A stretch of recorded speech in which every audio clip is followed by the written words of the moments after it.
तो hello guys, कैसे हो आप सब लोग। तो आज से हम जनवरी 2025 की जो जनवरी की क्रोनोलॉजी है उसमें इंटरनेशनल वाला सेगमेंट क्लियर करेंगे। और उसमें सबसे पहले बेसिक्स है, जो फर्स्ट पेज पे क्या देख रखा है वो देख लेते हैं। इसमें सबसे पहले हम डिस्कस करेंगे जो इंडिया की जो फॉरेस्ट रिपोर्ट आई है 2023 के अंदर।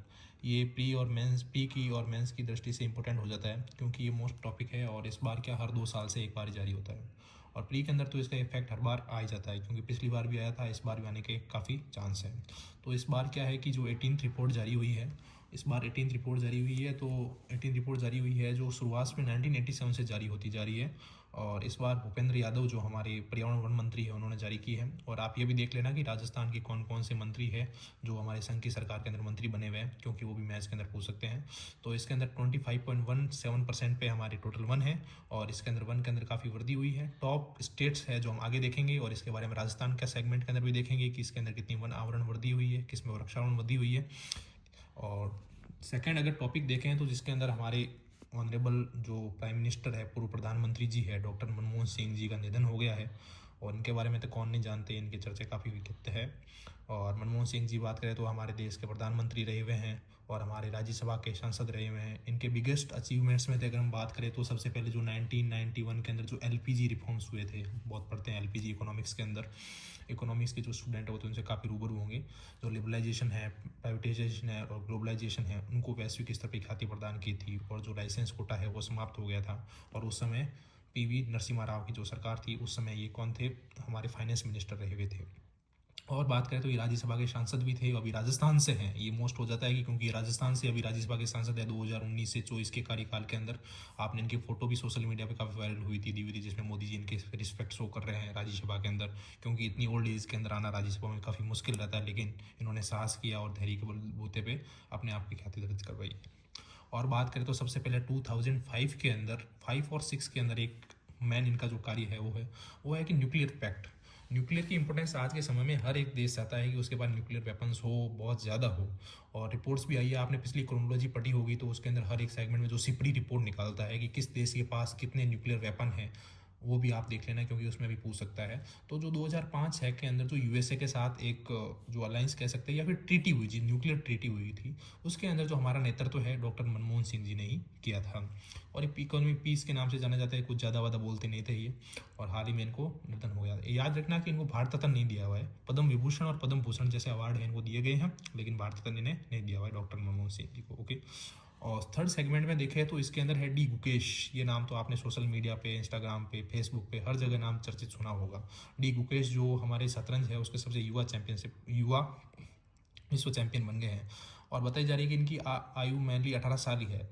अगर देखें उनके शरीर के हिसाब से या उनके एज पर रिकॉर्ड, बट उनकी एज 18 लगती तो नहीं है, बट रिकॉर्ड्स के अंदर 18 ही बता रही है। जिस प्रकार हमने एक राजस्थान के अंदर एक प्लेयर देखा था जो अभी आईपीएल के अंदर काफ़ी चर्चित रहा था, जिसका नाम बता रहे वैभव सूर्यवंशी करके। क्या नाम है? वैभव सूर्यवंशी करके। उसकी एज बोल रहे हैं कि मिनिमम बस उसकी 13 एज ईयर है और वो बस एक आईपीएल में खेल रहा है। ये बातें थोड़ी मानने के लिए मनती नहीं है, क्योंकि इसका कोई औचित्य है नहीं, क्योंकि 13 वर्ष का बच्चा कैसे क्रिकेट खेल सकता है। और उसको अभी राजस्थान रॉयल्स ने भी खरीदा है, बिहार का जो है वैभव सूर्यवंशी। उसी प्रकार डी गुकेश की एज भी बताई जा रही है कि इनकी एज बस ओनली 18 ईयर है, और वो दुनिया के सबसे युवा शतरंज चैंपियनशिप बन गए हैं। और इनके मैच तो आपने देखे ही होंगे, लाइव यूट्यूब पे भी चल रहे थे। डिंग लेरेन को, जो सिंगापुर के अंदर जो चाइना के फेमस प्लेयर है डिंग लेरेन करके, क्या नाम है? डिंग लेरेन, जो पिछली बार क्या थे, चैंपियन विनर थे, उनको इन्होंने इस बार परास्त किया है और इस बार ये जीते हैं। शतरंज के सबसे युवा विश्व चैंपियनशिप बन गए हैं। और ये मेनली तमिलनाडु से बिलोंग करते हैं। कहाँ से बिलोंग करते हैं गाइस? तमिलनाडु से बिलोंग करते हैं। और तमिलनाडु गवर्नमेंट ने इनको 5 करोड़ रुपए का इनाम देने की घोषणा भी की है।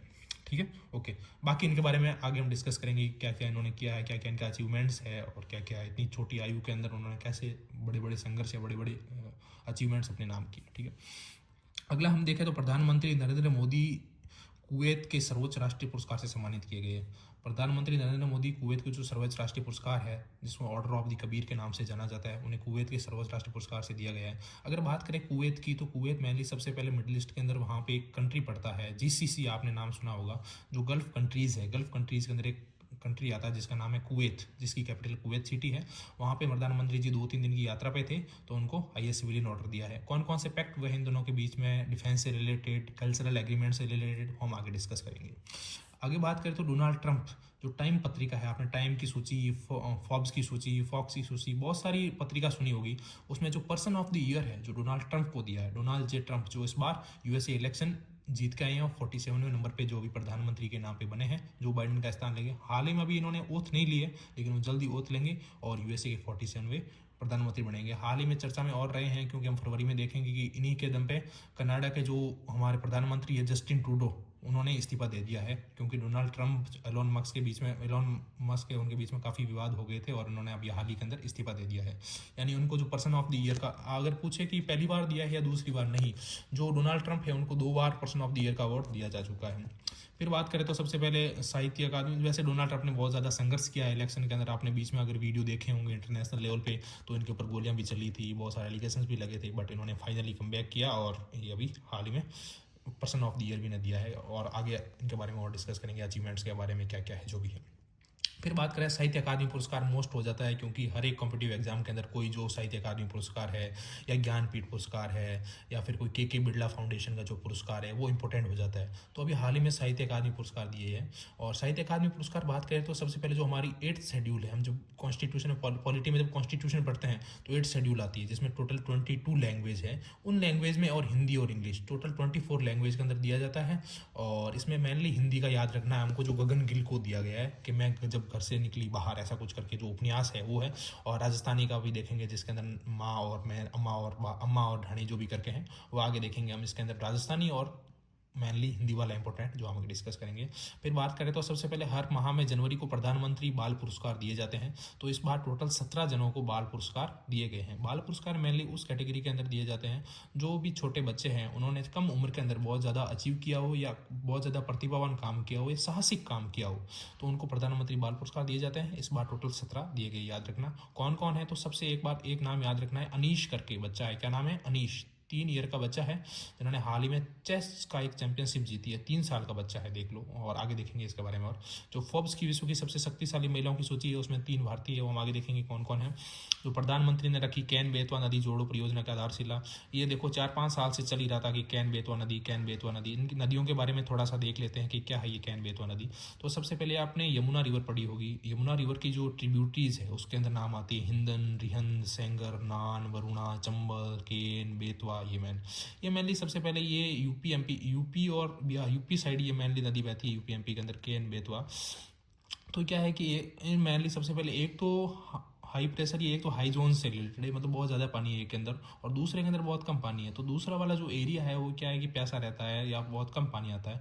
तो प्रधानमंत्री ने लगभग 44,000 करोड़ के बजट से ये मैंने जो परियोजना है उसको स्वीकृतता दे दी है।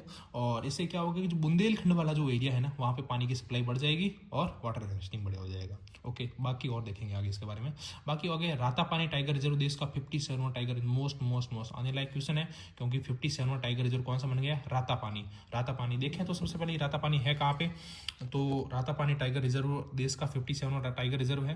तो ऐसे याद कर सकते हो, रात में पानी कब पीते हो? रात में पीते हो, मतलब एमपी। कहाँ पे है ये एमपी के अंदर सिचुएटेड है। और 57वां टाइगर रिजर्व है, कौन सा है? 57वां। एमपी के अंदर आपने काफी पढ़े होंगे, सबसे ज्यादा टाइगर रिजर्व एमपी के अंदर ही आते हैं। आप देख लेना कौन कौन से हैं, वहाँ पे छोड़ता हूँ।